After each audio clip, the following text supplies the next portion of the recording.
So tonight I'm going to be talking about good friends and good friendship, and I'm lucky to be joined by two very good friends here. So the reason I decided to talk about this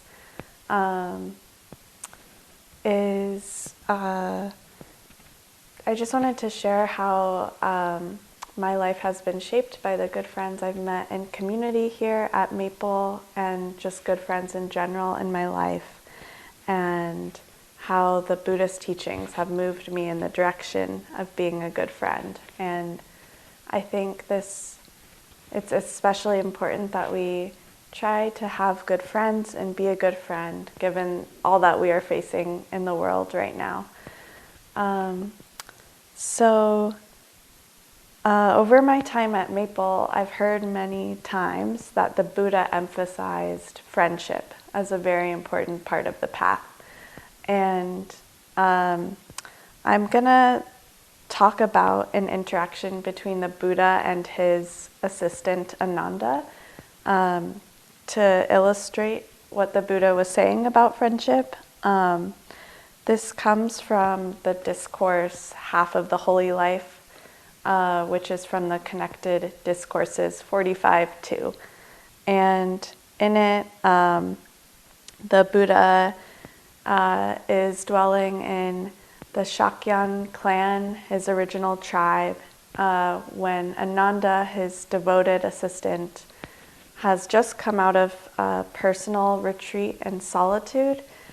And Ananda sees the Buddha and comes up to the Buddha and offers homage and respect, and sits by the Buddha's side and says to the Buddha, "Sir, the half of the holy life is good friendship, good comradeship." And the Buddha responds to Ananda, "Not so, Ananda, not so. It is the whole of the holy life is good friendship, good comradeship." And I think here Ananda was trying to say that half of the holy life was good friendship and half of the holy life is personal effort. And I think the Buddha is saying, no, it's not your individual effort. You're always being influenced by your environment and by the people around you, and your practice is also influencing the environment. And we shouldn't look at this as an individual endeavor. But most importantly, it's important to be surrounded by virtuous people. So in Buddhism, there is a Pali term called Kalyana Mita, which means admirable friendship or spiritual friendship or virtuous friendship. And this is what the Buddha is speaking to when he talks about a good friend. And a good friend is really someone who shows you what is possible in terms of living virtuously and can really influence the gray area in your life for you to move towards a more ethical life. And the Buddha goes on to tell Ananda that bhikkhus or monks who have good friends can be expected to develop the Eightfold Path, which involves right view and right thought, right speech, right action, right livelihood, right effort, right mindfulness, right concentration. And so bhikkhus who have good friends can be expected to develop this Eightfold Path and then be freed from suffering. And so the Buddha was saying, if you be my friend, this can lead you to being free of suffering. I think at the time a good friend is more considered a teacher. And so someone who's not a hypocrite, who is walking the talk. And now it's harder to find, it's harder to be surrounded by enlightened people all the time. But so we look to other people who are teachers or good friends. And yeah, so basically the Buddha makes the claim that having good friends can lead you, really is what leads you to living every aspect of your life in a virtuous, holy way, which leads to you being free from suffering. And I'm going to talk about some examples from my own life where this resonates. So the first example I have was when I met my best friend Katrina in college. And before I met her, I just thought getting good grades was the most important thing, and I wasn't a very happy person. And after I met her and we spent all of our time together, just the way that I viewed the world completely shifted. And I never thought I could be that happy in my whole life. I never knew life could look like this. And so this was like one taste of how being surrounded by good friends can at least ease your suffering. And Katrina really showed me right view that I matter, that what I do matters, that my actions matter, and my existence matters. And she taught me gratitude. Hi, Jessie. And that relationships are meaningful and have meaning. And this was moving me more in the direction of being a good friend than before, where I was very focused on myself and getting the right outcomes in life.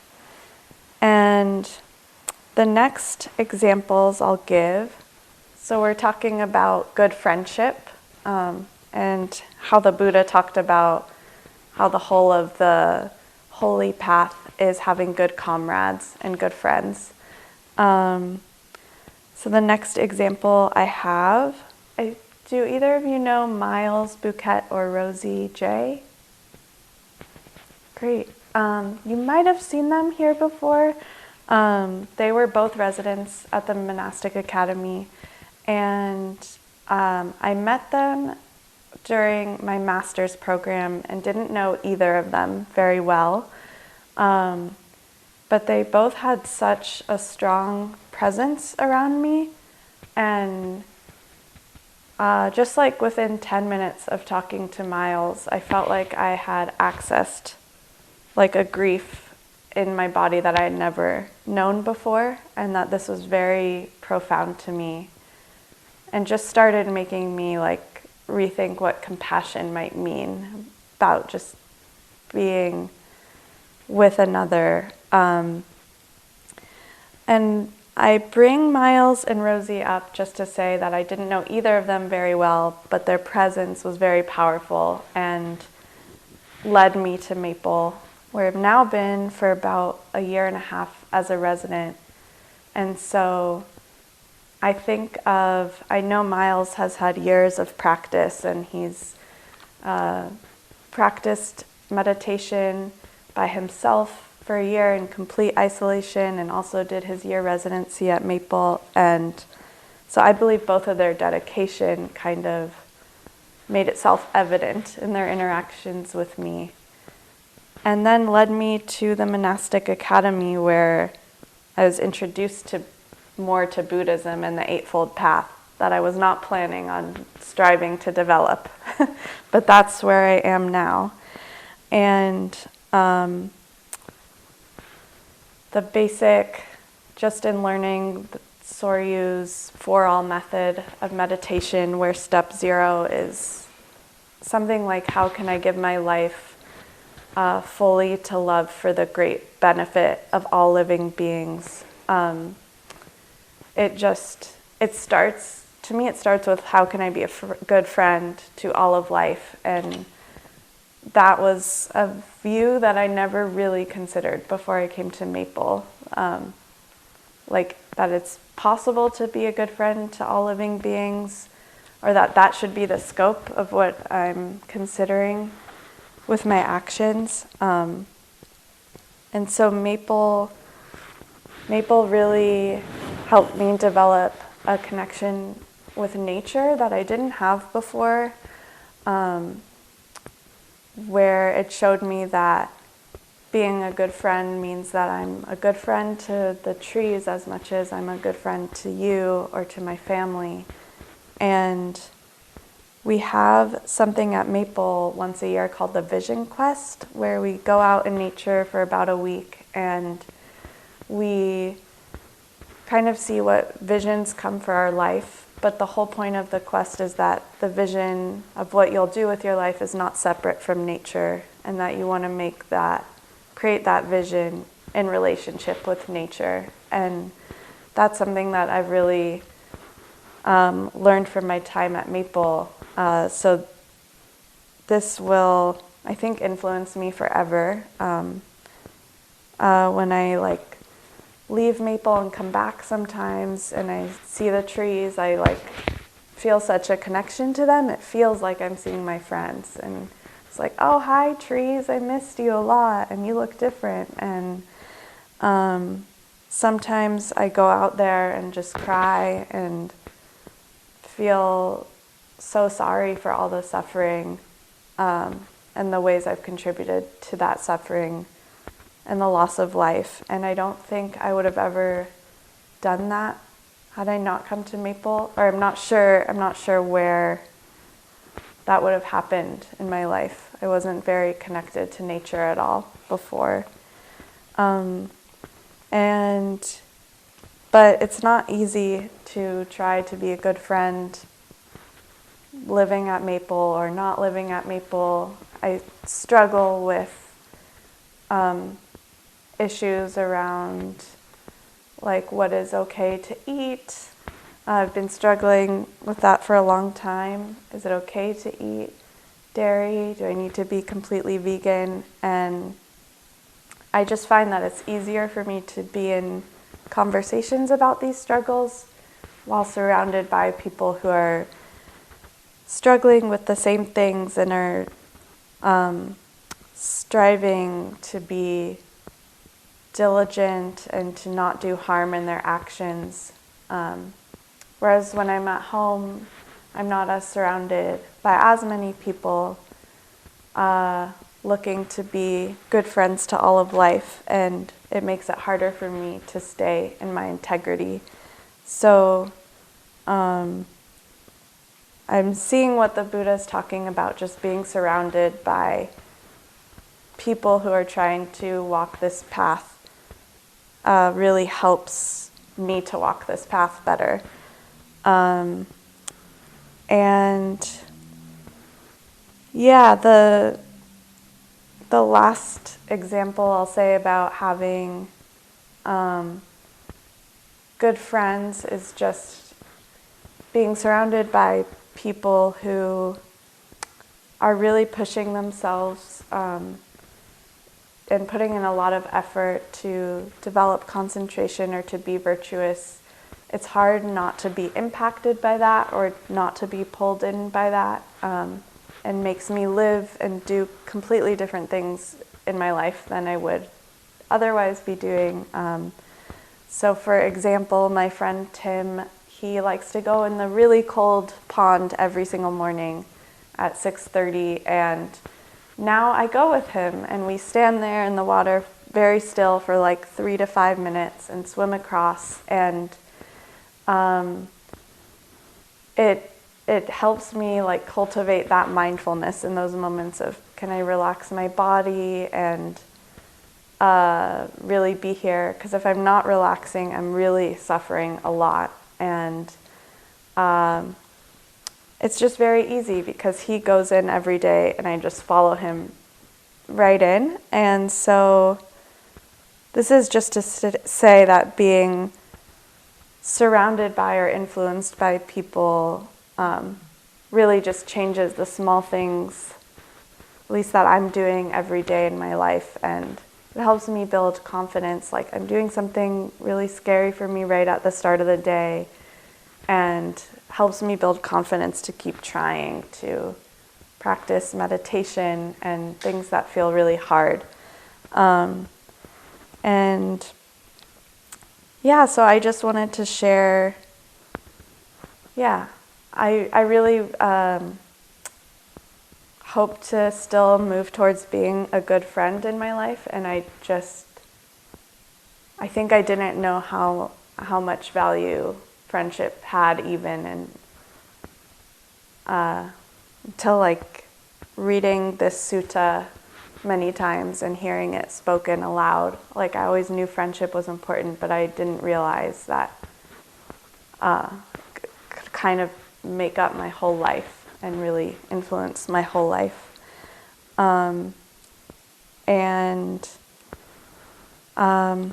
think it's just important, as I've heard Soryu talk about having friendship be the basis of our relationships with people. Where can we find friendship?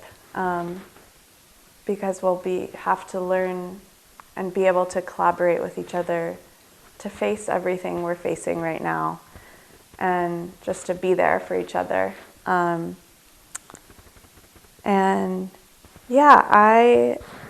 We have about 10 more minutes, and I would love to hear from each of you, if you're open to it, about your own experience or thoughts about friendship, and if there's been anyone in your life that has impacted your life in such a way, or if you've played that role for someone else. I would love to hear. I am definitely, for me, I consider that my religion. The Quaker house, the society of friends. I love the sutra because this relationship with Ananda, who is his servant, but he seems to be drawn past that formality into friendship. You know that story of the lotus? He just points, or he gives him a lotus. Ananda is inquiring about the highest dharma. And the Buddha just gives him a lotus. He doesn't say anything. But he loves him. He shows his affection.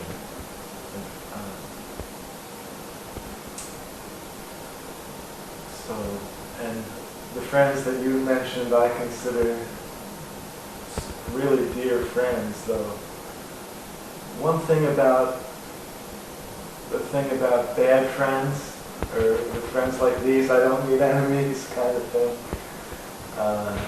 And the call to love our enemies, that's true love, and that there's a lot of friendships that are kind of, it appears to be a codependency of people needing the group to be who they are, and the problem of leadership in a society is always there. Who has authority? Who's been here long? Who's more friendly? Hopefully, it comes out in the mix, kind of.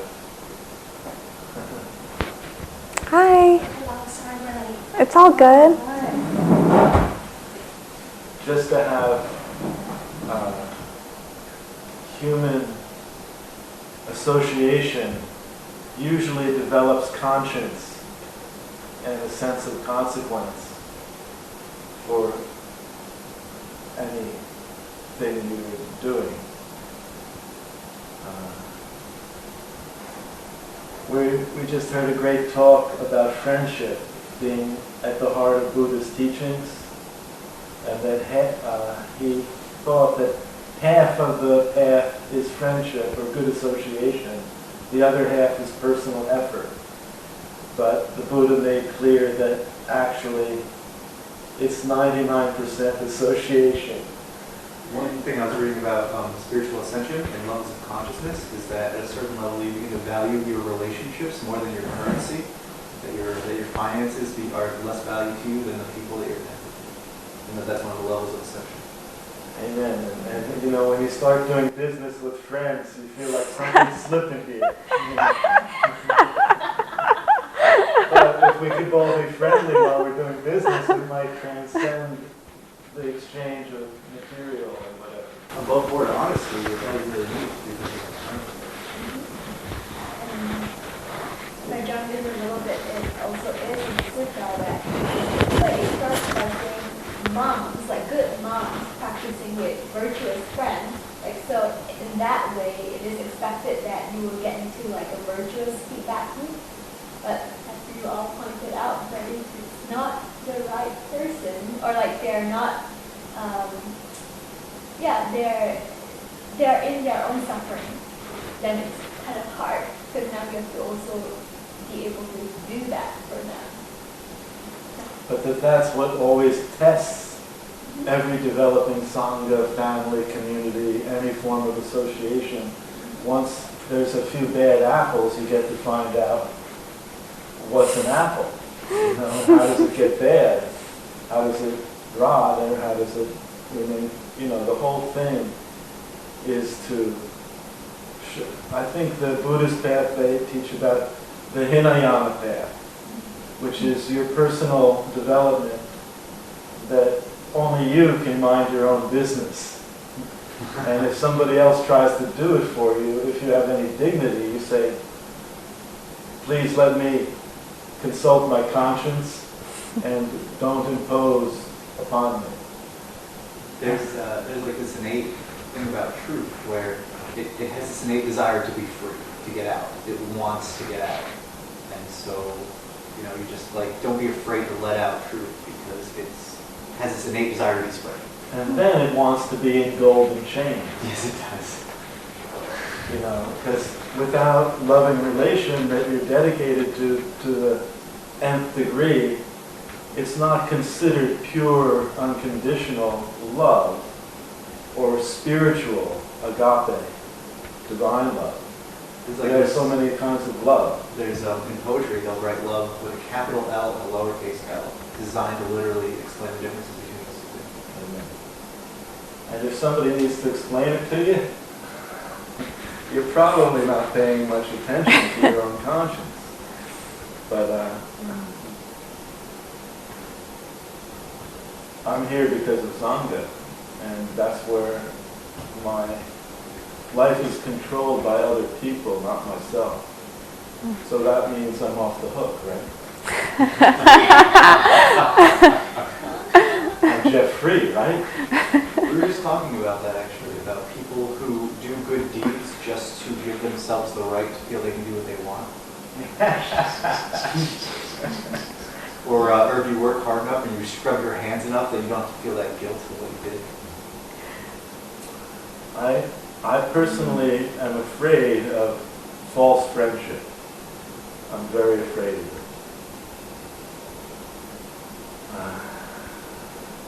And I think, it's my own naivete and my need for sympathy or something. But I do feel that somehow or other, when I was growing up, I was naive enough to be part of a gang, and I did things that I wouldn't do on my own. But because of the group wanting entertainment, basically, and being a little frustrated in adolescence, we were delinquents, juvenile delinquents. And I'd like to just say we were little rascals, but to make it cute isn't the whole truth. It wasn't our gang. Anyway, so then I became afraid, and I saw how my relations affected me. And I always say to people about, if they want to know about how I spiritual or religious life in me. I just say I was seduced by good people, starting with my parents. And that seduction keeps me in love with it. But it's constantly shifting. I don't feel actually,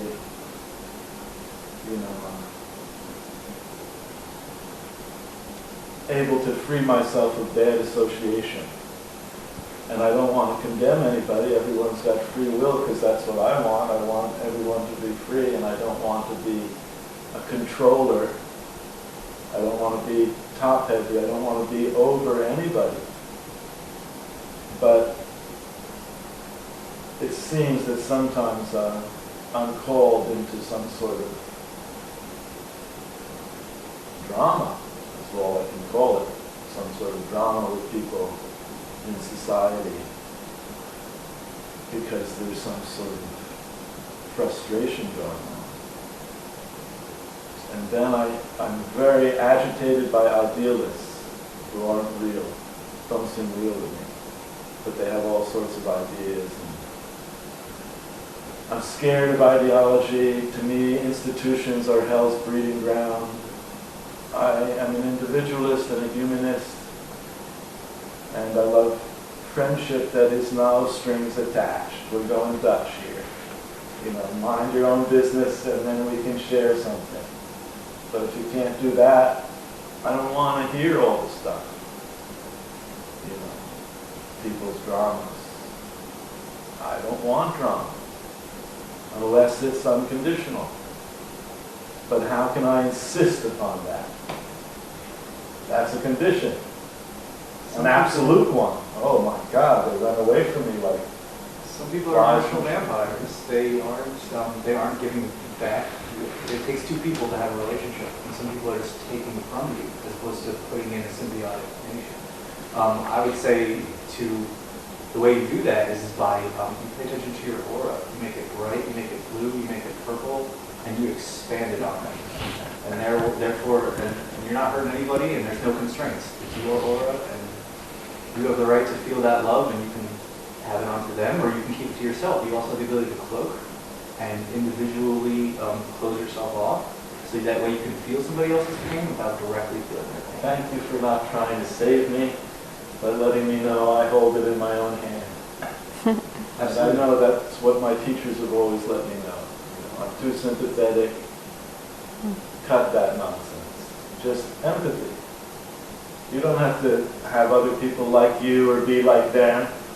Everybody's here like snowflakes, They're flying in the wind. We're all individuals. No single fingerprint is the same. So there's no competition or nobody has. But there is, in the world, lineage. Family lineage, who came first, and even like a country. It's always sensitive when you have to pass the baton. Transfer of power, which one generation has to pass it to the next. And what will happen, where will I, if there's not another king, if I don't have a child, all this, it gets, you have to have tulkus to save the situation. Well, they're reincarnating, they're free of the political machination. They're just reincarnating by their free will out of love for people that don't have free will yet. So I like that kind of, there's a higher power, and it's empowering each of us to be free of worldly strings. Isn't that why you shouldn't feel guilty about your adolescence or your past? Because you are breaking these cycles of thousands of years of lineage and institution, and it's not your fault. Guilt is, I am convinced that shame is it's the only thing that makes us sick. It's just shame. And otherwise we'd be all full of life, even if we suffered a little. It would seem like it was worth it. It almost seems like that suffer is almost necessary. From what I'm afraid the conscience has to learn by experience usually. And experience is a tough teacher. But it's a good teacher because it's real. as far as we can perceive reality. You have to experience it. So I think what's valuable about what you're saying is the struggle, and what's valuable what you're saying is also the act of repentance. Like there is a part about grieving, okay, well, this is what I've done, and this is the necessary struggle. And then how it relates, at least in a Buddhist context, would be what, for me, always being aware of what kind of feedback loop we're in. Like, are you aware that you are suffering and that you cling on to more of like trying to use the same method to free yourself from it is actually just going to lead yourself to more misery? And that would be what we call in the Paticca the dependent co-origination, the typical loop. And then the Buddha also offered an alternative liberative loop, of which it starts from first recognizing that you're suffering. But that knowledge, when you have a clear mind, seeing that, you now have a kind of confidence, like what Sila was mentioning about, she's now at a cold pond, but she now has confidence that I can actually do this. So now there's a kind of joy that arises from that confidence. And that kind of joy then leads you to being able to just swim across the pond with a relaxed body, not with a tense up body, because then you're going back to the old cycle of misery. And then with that, she swam across, and then she is off on the other side, and then she's like, oh, this is how you practice letting go of that clenching, that clinging that had tensed up my muscle and made me miserable.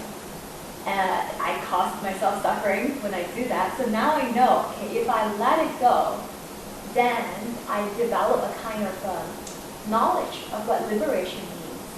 So in a Buddhist sense, when you do that feedback loop over and over again, then you finally know that actually there's no things that I can't actually, just being aware of it. And I mean, it's going to be hard because you can imagine swimming across cold pond is never easy. But over time, it's like, oh, I'm actually stronger now. And I think what is really important for the practice is really seeing this feedback loop very clearly for yourself. Because the thing that the Buddha wanted to tell Ananda is also that, Ananda, don't start with the basis of this kind of self-view of it has to take half of your path is friends and half of your path is just your personal practice or virya, as we call it. But what you need to know is starting from the right view, that you are just like how we ask, well, which parents raised the child? Or who raised the child? It's it's actually every, the parents, and more than that, raised the child. And so it's from that right view that you start practicing and say, okay, let us watch our own feedback loop so that we can always come back to right view. Thank you. And I just wanted to see if Jesse, or if you, I don't know your name, but if either of you wanted to say anything before we move on. Sarah, thank you. Sarah. Sure. In relation to what you were all saying, it made me think of one of the books that I read. It was talking about the value of personal struggles as being a humbling moment, the opportunity to work on self-growth.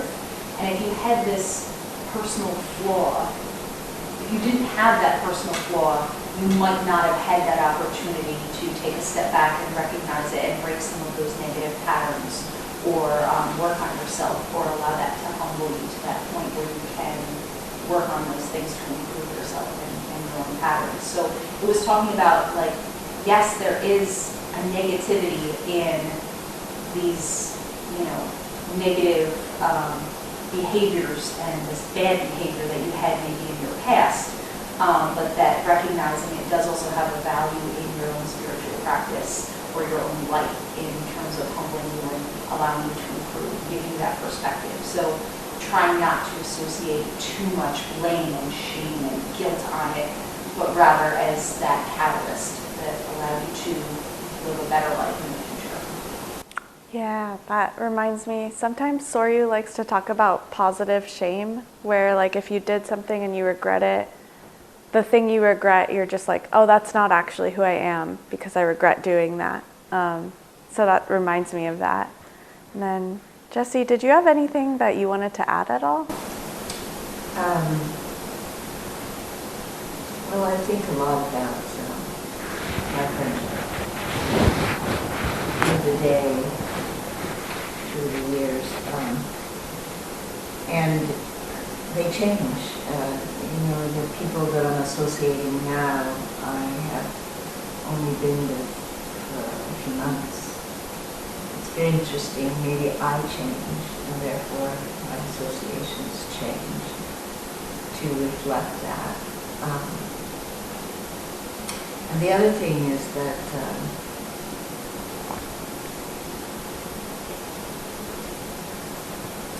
I don't.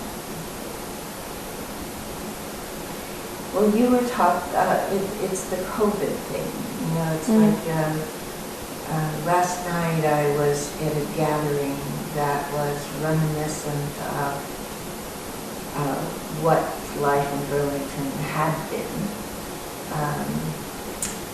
and that it was stopped because of the COVID regulations, and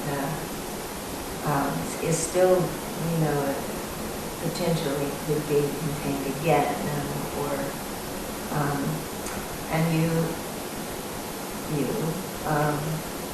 one might come to recognize that that could be part of the problem. The significant cultivation of fear could be matched with the isolation from the friend. It was very nurturing to be with the people last night, to recognize the depth of the interactions and how much I had missed that. And so I guess what I'm saying is that what we face now, besides the virus is really minuscule compared to the virus of consciousness and how that is. There is no, if there is an elimination of Sangha and the group of people, then that you have these sustained interactions with, then it becomes easier to control masses, and that's interesting. So it's important that we counter that with a continuation of Sangha and a continuation of doing the practice together. That's so important. It's really important what you're saying. I think that's such an important recognition of what's going on, and remembering to keep an eye on that in terms of your own well-being, and just really that being what's, I think, the biggest problem is that separation and that isolation and that lack of contact and touch and community, and that's really the biggest problem as far as I think. Yeah, the biggest threat. It's like when you get together, it's like it doesn't multiply, it's exponential. So it's not like times 6, it's to the 6th power. And the strength of that group and community consciousness. The whole is greater than the sum of its parts. Right. But we can connect with each other even if we can't connect to each other. We can sense each other. We can project to each other. We can project out of this time space. Thank you for speaking to that. It makes me really appreciate just us being here together, and that a lot of people are so scared to do that or can't do that. Yeah, thank you.